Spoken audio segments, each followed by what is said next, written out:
All right, everybody. We are going to learn lessons learned from interviewing leaders today. I'm joined with Brad Williams. Brad, thank you for doing this. What a quick intro I just did. Yeah, I'm honored. Thank you, Caleb.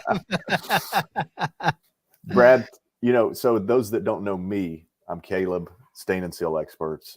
But and if you're watching this, you probably already know me. So Brad, introduce yourself. Tell us your background, man. Who is Brad Williams?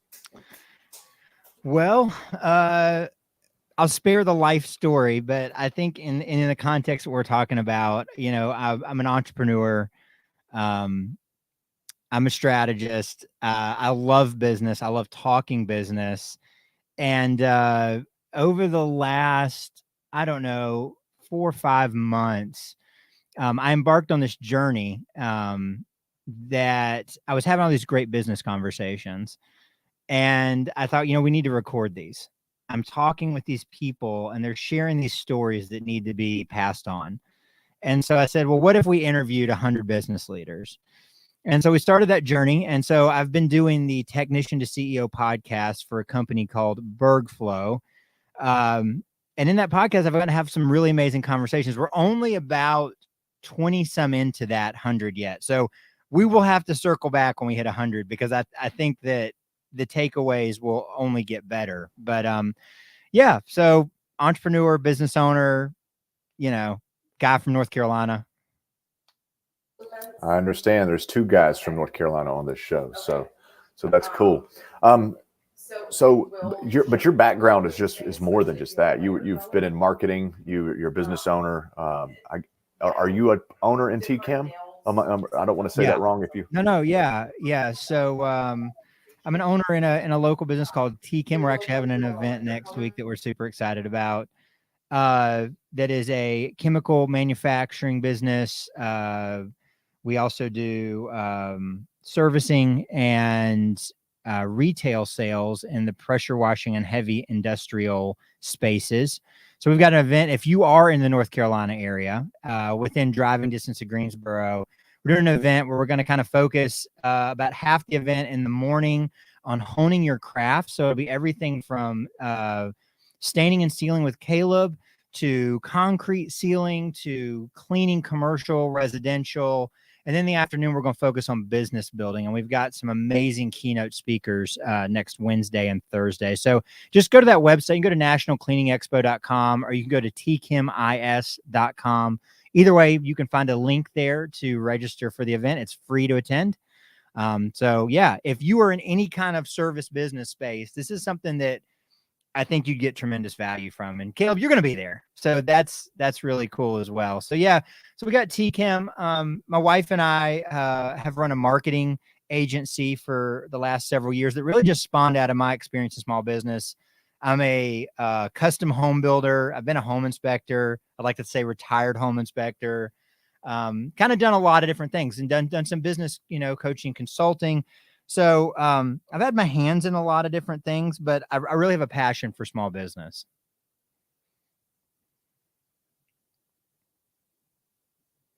Caleb, I cannot hear you. So you have either muted or something's wrong on my end. There's a button you push and it will mute you if you push it. So so it sounds like you and I have similar story, similar background.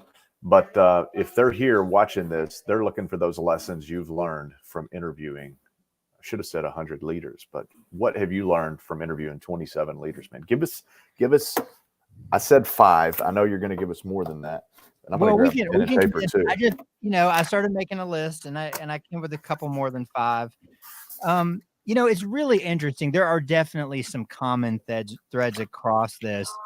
I actually want to share one because this is really hits home for me.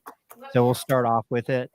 And I was actually interviewing your friend, Matt Warner, who I met because I attended an event. And we started having some conversations. And we had this amazing conversation on the phone one day. And I was like, Matt, we got to do this on a podcast, man. And he was sharing his story. And he had found himself in a position where he had a job that was paying the bills and giving him some security, but he also had his business going on simultaneously, and it kind of reached a breaking point. And he said, I'm kind of reminded of this old proverb. I believe it's a Russian proverb, but it is a man that chases 2 rabbits catches none. And, I think you may not be like me listening to this. And Caleb, I think you're probably more like me. I fancy myself a serial entrepreneur. I like to be involved in different things. I'm not going to do probably one business for the rest of my life. Or I hope not.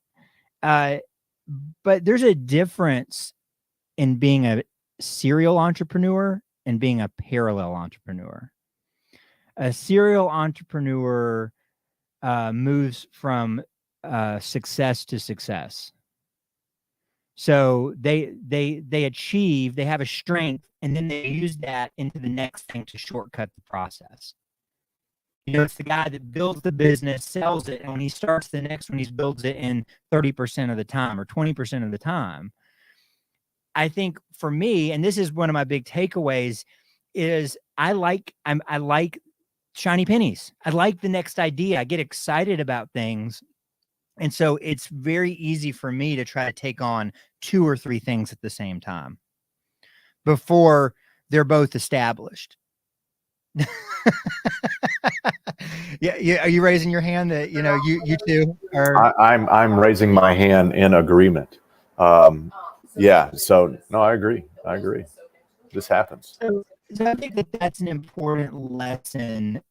And I heard this, once he said it, I probably heard 3 different other people say something similar. And really getting a business going, and this is the one synonymous, it takes a lot of focus and a lot of energy to get a flywheel turning. So I'd say that'd be my first takeaway, is put the focus in. And if you're somebody like me who's low C, likes to do different things, wants to have their hands in different things, make sure to not spread yourself too thin. That's takeaway number 1. So you said a man who's low C.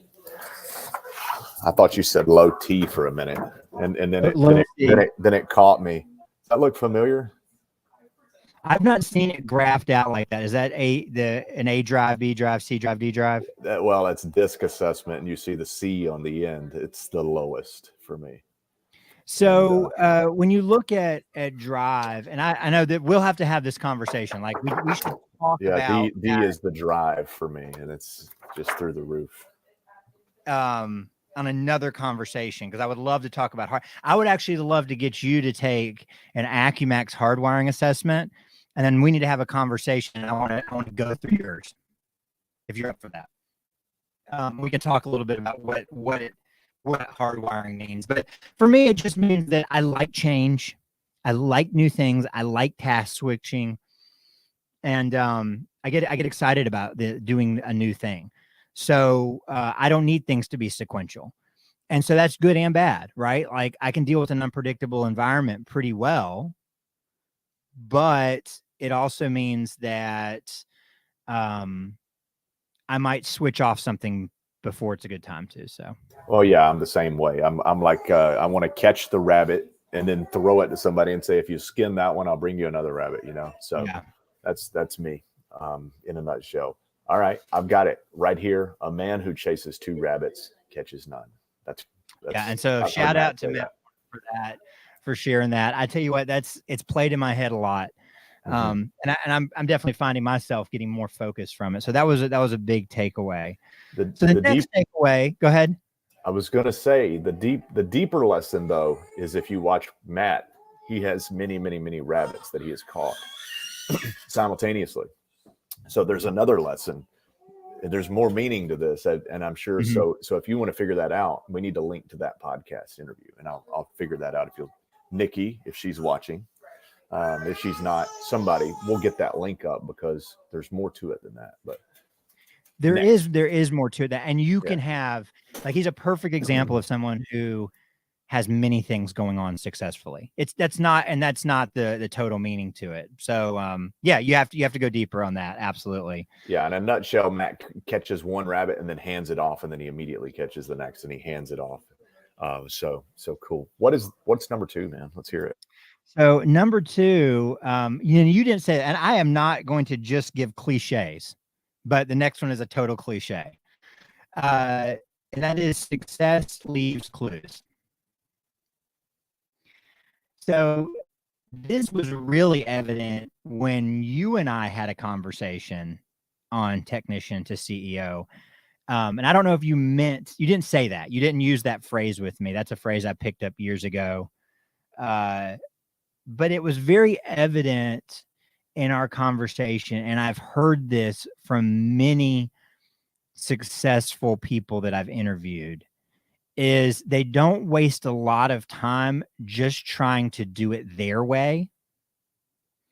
They go and they look at what other successful people have done and learn from it.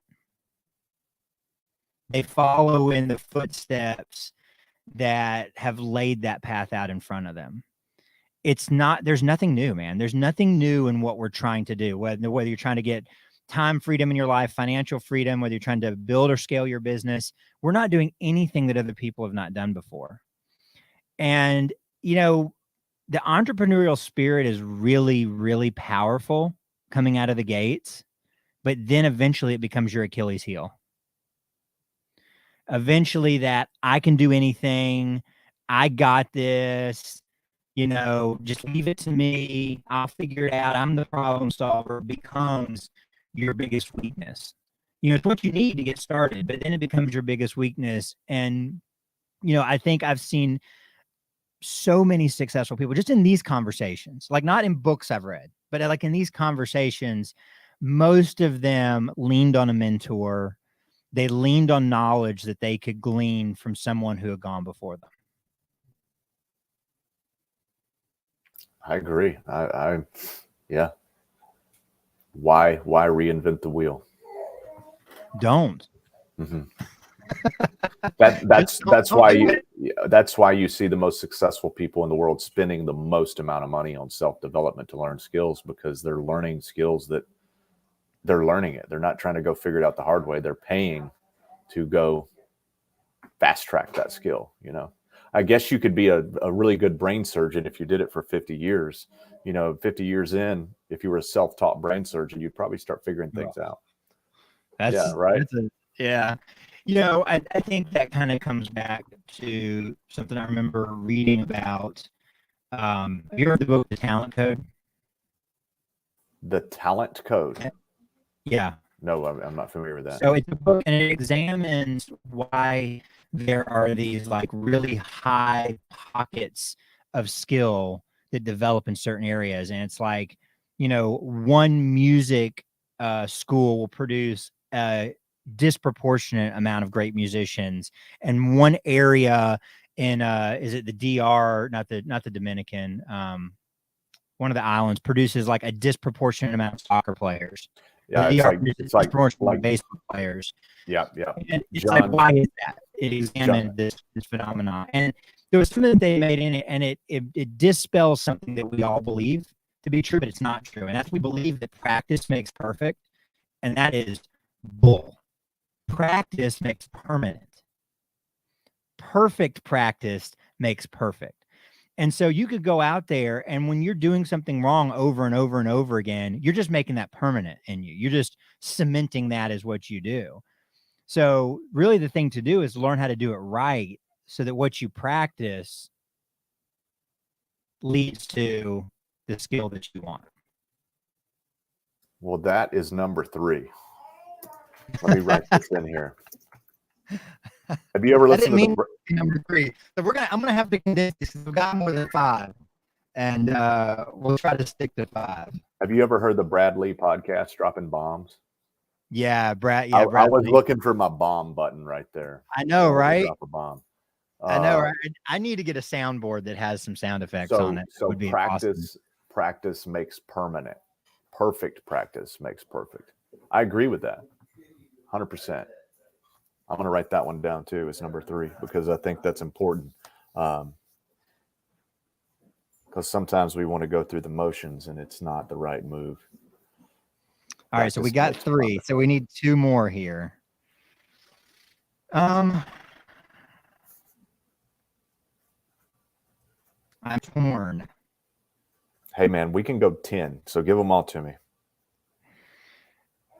So I'm reminded of, so my 4th one here is that the biggest aha moments are found where we least expect them. I've heard several stories that have kind of helped with this, but my favorite is, oh shoot, I just lost his name.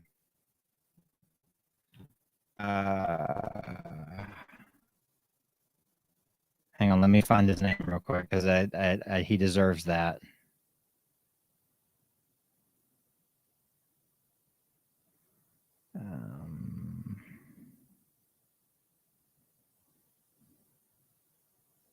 Kurt Kempton.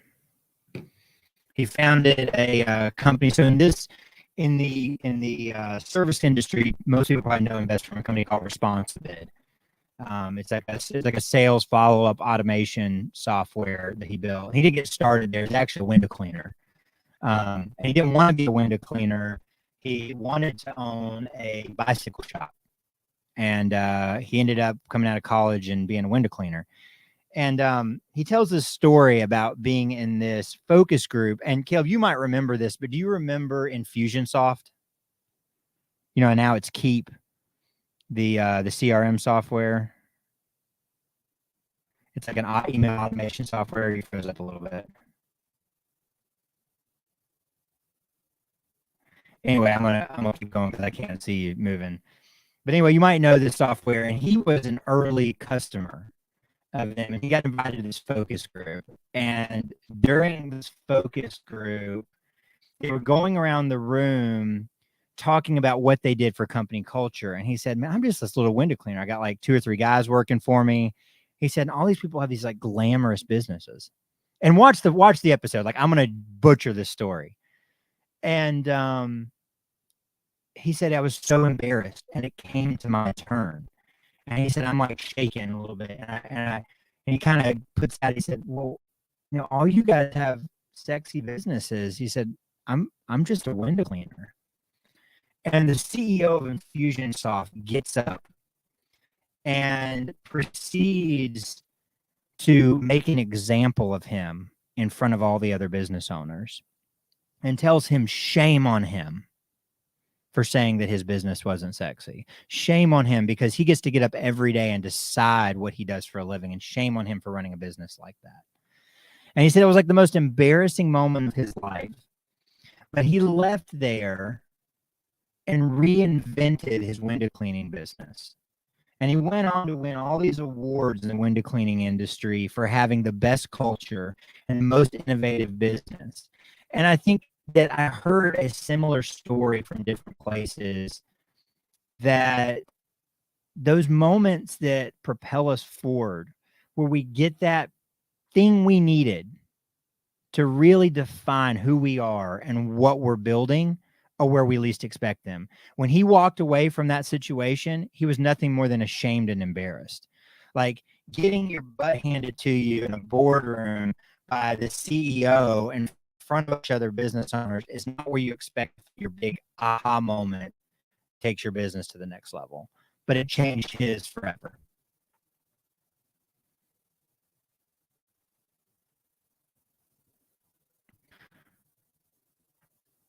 Okay, I'll be froze on me, man.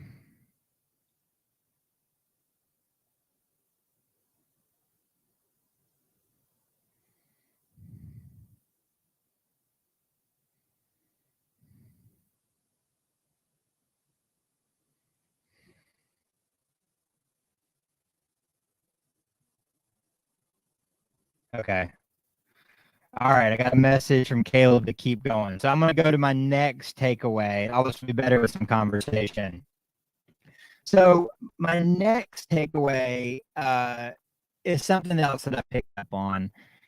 And that is that some people are just born with an entrepreneurial spirit.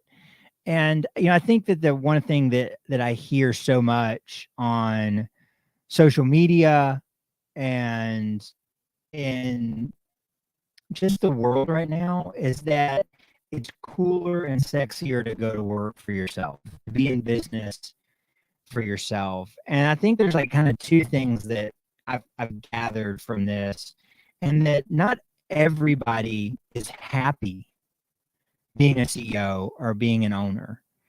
And what I've noticed is that the people that were, they just kind of had something in them. And it doesn't make them better or more successful, but it was something in them that gave that spark and they leaned into it. And I think the kind of the flip side to that is you can be really, really successful being a really valuable member on a team. You don't have to be the leader of the team to be successful. You don't have to build someone else's dream or build your dream. I think that that's a cliche that we hang on to in the small business world. That's not necessarily true. So I think that that's one thing I've found is there's just this thing, and I couldn't just put my finger on it. It's not independence, but it is this kind of this drive that people that really find success, they all have it in common in business, but it's not something that everyone possesses. Give me that number 5 one more time so I can put it in the chat here. Some people are just born with an entrepreneurial spirit. You're saying that that's false or true? True. I think it's either something that you have an inclination to or not. I don't think that means that you have the best ideas. I don't think that it means that you're fiercely independent. I don't think that it means that you could never work for anybody. Although I do hear a lot of people say I'd be a terrible employee. I'm unemployable. That's why I'm in business. I think there's just this, I think it's a belief system, and maybe that's something that's developed over time, but it is definitely something that some people possess that other people don't. And if you don't possess it, I think you'd be a very unhappy entrepreneur. And if you do possess it, I think you'd be very unhappy doing anything else. Mm-hmm. But there's a lot of people out there that don't own their own businesses and get paid fortunes to specialize in what they are great at. This is true. So it's not right or wrong or better or worse. I think it's being honest with, this is what I bring to the table that makes me true to me. So that's just one thing I noticed is that all these people, they kind of had something. Although there was a couple that never thought that they would work for themselves and fought it, but they're great at it. So interestingly enough. Yeah. So one of the most eye-opening moments that I had in business, because I've always worked it's sort of as an entrepreneur. But I remember one day I spoke with someone who was a business owner, entrepreneur, and they worked basically regular business hours. It was like 9 to 5, Monday through Friday, and that was it. And I remember asking them about it, and their business was very successful, very booming, and it was very startup-ish, no money behind them other than bootstrap. And I asked them about their hours, because it was like, no, I don't do anything after 5 o'clock. I don't do anything on weekends, which is non-typical of most startup entrepreneur, solopreneur type things. And he said, well, I just thought that's the way you did it because I always had a job and we stopped at 5 o'clock. And but the strange thing is he was having the same success or better success that you see some people who are working 7 days a week, 18-hour days. And so that was just a lesson to me that, like, efficiency, and then there is more than one way to do it. So that was kind of eye-opening for me. It didn't change necessarily that we work all different hours, but it was just a different perspective. Yeah, I love that. There is definitely not we live in like the hustle culture, and we put this thing on it. It's like this big medal, on my hustle. And I think that is the biggest load, I, that's not what it's about, and I think there's a big difference between grit and hustle, between Well, grit and being busy. yeah, grit is and hustle definitely different. But I think that um, the the Bezos, the Elon Musks, the people like that, those are people who really are doers, and they're really working 18-hour days, 16-hour days, 18-hour days every day. But I think the difference is that they're extremely efficient, and they waste no time. Yeah. Right. And so if you or I were to become so efficient and we wasted zero time and we worked 7 days a week, 18-hour days, we would probably become the next Elon Musk or Jeff Bezos. And so I think the biggest problem with the hustle is you can hustle all day and get nothing done. So the older I get, the more I've learned that I work in sprints. I like to do sprints, and I like to lock myself in a closet and sprint through a couple of tasks, and then I gotta get up, shake around a little bit, and do something. So yeah, don't let the hustle um, make you're treading water, instead of actually getting somewhere. So There's, I think, in the journey of growing a business, there's an attribute that you must have, which is a willingness to do whatever it takes. If you don't possess that, you're not going to, it's not going to happen. But there's also the ability to then turn that into something that's more than you, that works beyond you and works without you. So it's like two phases, right? So it's like there's the willingness, and like I'm gonna get in there, and I don't care how hard it is. I don't care what obstacles I meet. I will get over walls. I will walk through fire. And then there's but I know the long game is to build a system and build things around me and people around me that don't rely on me. And I think that people get lost on both sides of that. It's like, I'm going to just work. And then there's the like, well, I'm just going to build systems. And they're not independent of each other. They're interdependent within one another to get from point A to point B.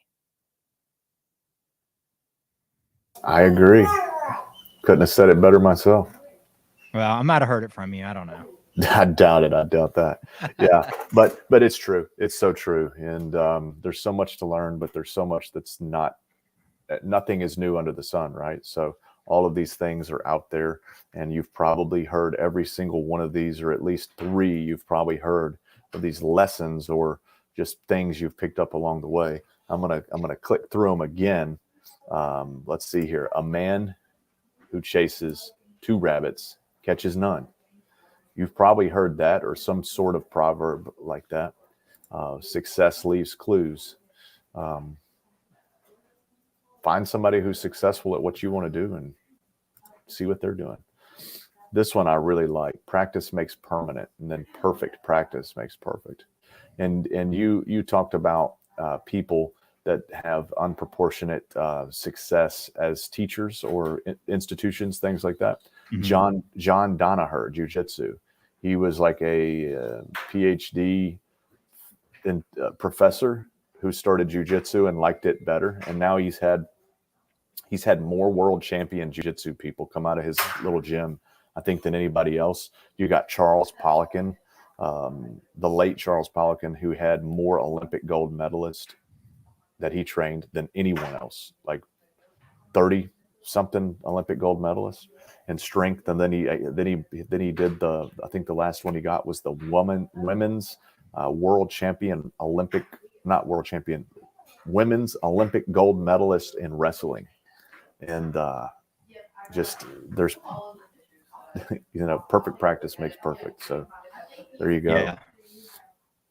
That's a great lesson. Somebody said, biggest aha moments are found where we least expect them. That is so true for me. Things smack me upside the face and I go, oh, okay, I got it. Thank you, Lord. Thank you. Yeah. Some people are born entrepreneurs. And that being said, every Batman needs a Robin, right? Yeah. Every, here's another way to put it. The Lone Ranger would have died on every episode if Tonto was not there to come and save him. Every single time. And let's see. And I wrote this one down because I think this is important. So many people meet resistance and they feel like there's not supposed to be resistance. It's supposed to work. So therefore I must be doing something wrong. My daughter, we have a Peloton, and I told her, I said, hey, I will give you a reward if you come in first place on anything. I know it's probably impossible. It's impossible. I'm not going to say impossible. I don't think I'm going to be able to do it. There's some freaking animals on the Peloton. Yeah. And what's happening is she's getting really frustrated, like tears in her eyes. She's 11 years old. She's a baby. And I said, look, your score is 20% better than it was last time. But she's like in 13,000th place or 96,000th place or something. How am I going to do this? And I was like, look, honey, you expect to be an Olympic gold medalist on the first day? I said, you beat yourself. That's the only person that matters. But here's where it hurts, though, and this may be another lesson, at least for me. If I've done my absolute best, I feel good, no matter what place I came in. But if you know deep down that it's I think what you know about yourself is if you know you could have done better, you could have tried harder, you could have went a little longer. That's what hurts, I think. So, and then I asked my daughter that. I said, well, do you think you could have gone harder or practiced or gotten better? And she said, yeah. And I said, that's probably what's bothering you, because you know you could have done better. So, but I wasn't, I wasn't beating her over the head and saying you can do better. I was just asking her for some self examination. But I think that's it. If you know you could do better, then you're not going to be happy with your performance. That's so true. Yeah. Yep. That's the way it goes. So we got Hudson Russell. He's a Nashvilleian. What's up? Got Zach Marillion watching. Surprise, guys. So Stain and Seal Life, Williams Paint and Stain up in Indianapolis, if I'm not mistaken. So I appreciate you guys watching. But Brad, you've cemented some ideas in my head that some of them I've heard and some of them I haven't. So I appreciate that. Yeah, man.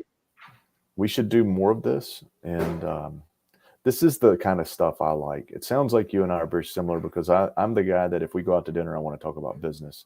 If we go fishing, I want to talk about business. If we're sitting, like football, what is that? I want to talk about business. So anyways, it's sickness, I guess, but yeah, it's a lot of fun. So we'll do some more of these, because this is 25 interviews. I think you do another 25 or 27. I think we'll do it again. Okay. Okay. We definitely have some more that we'll have to share in the future. Yeah. This is a lot of fun. I love to share these things that I glean and kind of, contextualize them and then, share them back out. That's something I really enjoy. Two last things. Number one, thank you so much for the gift. I received a book from you today, and I can't remember the name of it. Tell us the name of that book and why you sent me that book. I believe Nikki sent you Get Different. If you're not familiar with the author, is written by Mike Michalowicz. He wrote the book Profit First. Yep. Well-known book. And it's a book on marketing. And it's a really fun book that kind of opens perspective around how to kind of think about marketing and to stop looking for like the thing, like, all right, I'm gonna put all my eggs in this basket and this is the one that has to win, and start to think about like, what kind of experiments can I run to kind of accomplish the goal, right? And like, how do I minimize the risk in the experiment so that I can try different things and start to get that positive feedback so I know what to lean into. So it's a really fun book. It's hilariously written. So if nothing else, it's a super entertaining read. So I knew Profit First. When I got the book, I wasn't familiar with the book, but I was familiar with the author. Did he also write the Pumpkin Plan? Is that the same guy? Yeah. So he wrote, it's a whole series of books that he's written around being an entrepreneur. So Pumpkin Plan, Profit First, Clockwork. Yep. This one Get Different, the Toilet Paper Entrepreneur, and there might be one more. Net Surge is the other one I'm thinking Yeah. of. So there's lots of them. And then the second thing. So check that book out. You said Acumax wiring test. Tell us about that, because there's probably a bunch of people who heard that and are wondering, what is that? I want to do it. So Acumax does hardwiring assessments. They're all built around understanding how we operate, how we show up, how we're affected by the workplace, but it's all centered around what's happening in the workplace. Obviously, our personal lives do have about a 30% effect on how we're showing up currently, but it's based on hardwiring. And hardwiring is something that happens from nature and nurture, but it is cemented in us. And once we reach adulthood, our hardwiring is our hardwiring. We might be affected, and we have how we're naturally versus kind of how we're kind of adjusting to meet our environment. But understand your natural hardwiring, one, helps you understand how to communicate with the world. Understanding other people's helps you understand what motivates people, how to communicate them, what type of work environment they need, how you share things with them, how you can set people up for success so that they kind of find fulfillment, can all be found in this hardwiring. So what I think we should do, Caleb, is I will send you an assessment. It takes like 5 minutes to do. It is uncannily simple, but amazingly telling. And then I will break your assessment down on a podcast, and we'll see how good it is. How about I do it today, or as soon as you send it? You break it down for me first, and then we'll do a podcast on it. Sometimes these assessments, though, they are so good that you could use them to your advantage if you know them about people. That's for sure. So that's why we do them. I'll send you one, and we'll do it off air.